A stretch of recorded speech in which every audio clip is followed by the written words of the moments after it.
Vai tu zini, kas ir lielākais iemesls, kāpēc cilvēki nepērk no tevis? Un tici man, draudziņ, tas nav tāpēc, ka viņiem nav naudas, ka tavs produkts ir sūdīgs, vai arī kaut kas ir slikti ar tavu cenu un tavi konkurenti ir lētāki.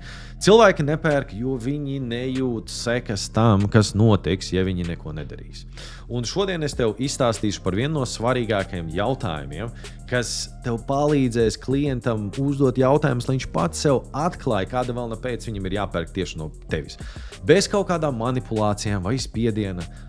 Tīra psiholoģija, draudziņi. Kāpēc, no kurienes vispār viss šis nāk? Pirms pāris gadiem es sāku apgūt vienu metodoloģiju, ar kuras palīdzību var uzdot ļoti foršus jautājumus. Un līdz tam, savos 14 gados, viss, ko es zināju par pārdošanu, principā sabruka. Jo tas, ko man mācīja, un vispār, ko māca tradicionālā pārdošanu guru, tas Ziglera grāmatiņas un tā tālāk, prezentē, izstāstīja labumus, apstrādāja iebildumus, dabū tur, jā, nē, tur vēl, visam pēc no mērķis, jā. Bet ir viena problēma, kamēr tu tur vāries, klients sēž un pie sevis galvā domā, cik man vispār tas maksās un vispār jābrauc ir. Un tad es uzzināju par principu, kurš angļu valodā saucās loss aversion. Divi čaļi, abi Nobela prēmijas laureāti, Keihenmans un Tverskijs, viņi pierāda savos pētījumos, ka psiholoģiski tad, kad tu pakāst, tas ir divreiz sūdīgāk nekā tad, kad tu domā par ieguvumiem. Iztēlojies, es tev vienkārši iedodu štuku, cik ļoti motivēts tu to būsi darīt, vai arī es tev atņemu štuku, tu būsi divreiz dusmīgāks, divreiz motivētāks viņu atgūt atpakaļ. Ja? Tāpēc pārdošanā strādā nevis solījumi, bet tas, kā klients apzinās to, kas notiks, ja viņš neko nedarīs. Starp citu, vai tas arī nav iemesls, kāpēc viss šis gamblings, kripto tradings, visās vietas, kur cilvēki var pakāst piķi, kas viņus motivē atgriezties, ka tieši to zaudēt, to atgūt. Lūk, un lielākā daļa pārdevēju savus darījumus pakāž tieši šeit. Klaurai, cik bieži tieši pārdevējs novērš lažu savās sarunās? Bļāņas, es taču to katru dienu redzu. Klients saka, man jāpadomā, un ko dara pārdevējs? Par ko tev jāpadomā? Ja? Vai arī pasaka vispār vēl labāk. Jā, padomā, bet zini, kā ir? Bet šajā cena mums ir tikai līdz piekdienām. Vai vēl labāks variants? Klausies, ka mums ir atlaide, vai mēs tev iedosim kaut kādu samaksāšanas plānu vai vēl kaut ko. Un kas notiek šajā gadījumā?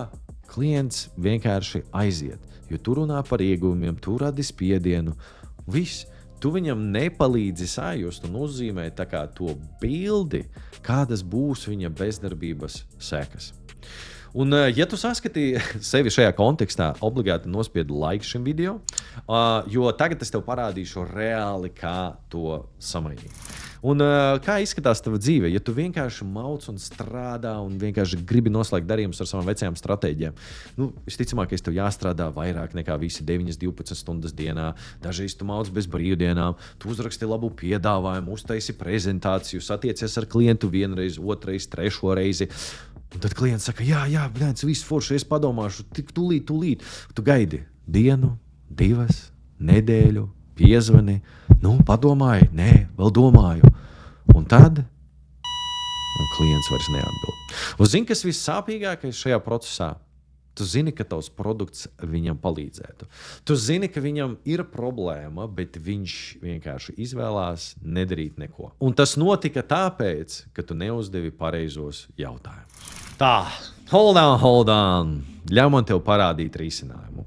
Šajā metodoloģijā ir viens jautājums, kas ir visspēcīgākais. Un šis jautājums ir, kas notiks, ja nekas nemainīsies? Skan tik vienkārši, un tu noteikti pie sevis domā, nē, vecīt, tas nestrādās.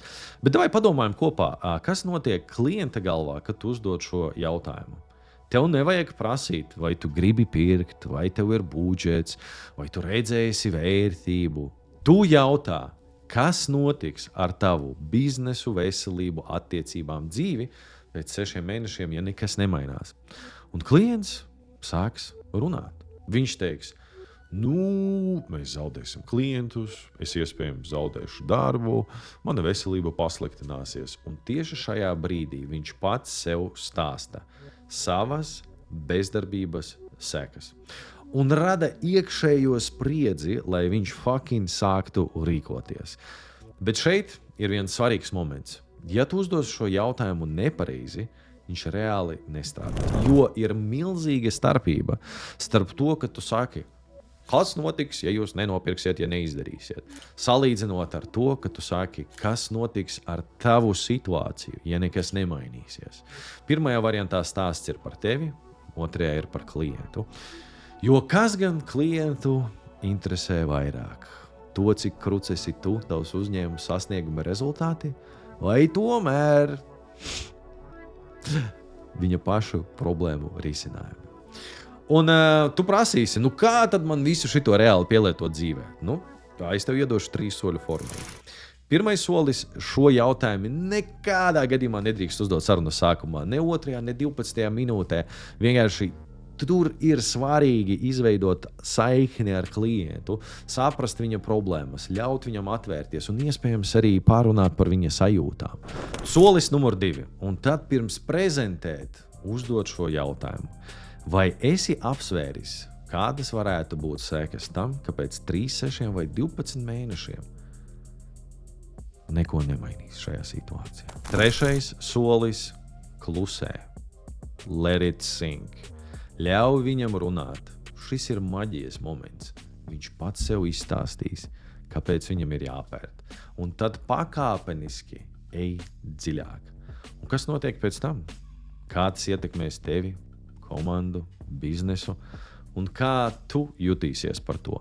Un klients pats nonāk pie secinājuma, pats man ir jārīkojās.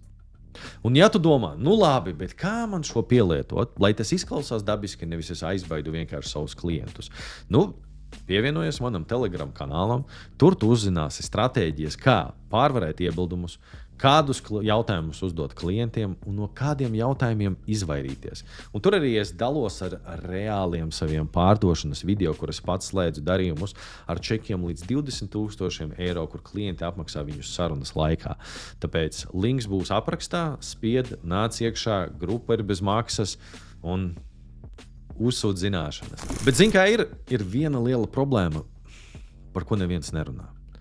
Tev var būt labākie pasaulē jautājumi, bet ja tava tonalitāte nebūs atbilstoša kontekstam un situācijai, tu vari visu sabojāt, pat to neapzinoties. Tieši tāpēc šī metodoloģija nav tikai par jautājumu uzdošanu, tā ir par tonalitāti, pauzēm, par klausīšanos. Un ja šis video savāc 100 laikus, es izstāstīšu nākamajā video, kā izmantot balss toni, lai klients justos droši runāt ar tevi, atklāties un galu galā nopirkt. Tāpēc spied sarkano subscribe pogu, jo šis ir vienīgais YouTube kanāls Latvijā, kur reāli tev šādā saturā tiks dotas zināšanas par pārdošanu, kas reāli strādā mūsdienu laikos, nevis ir no pagātnes kaut kādām grāmatiņām. Nevis teorija, nevis kaut kāda go get it done, bet reāli konkrēti soļi, kā tu vari pielietot to jau savā ikdienas darbā. Un ja tu gribi mainīt to, kā tu pārdod, tad šis kanāls ir īstā vieta. Tiekamies nākamajā video.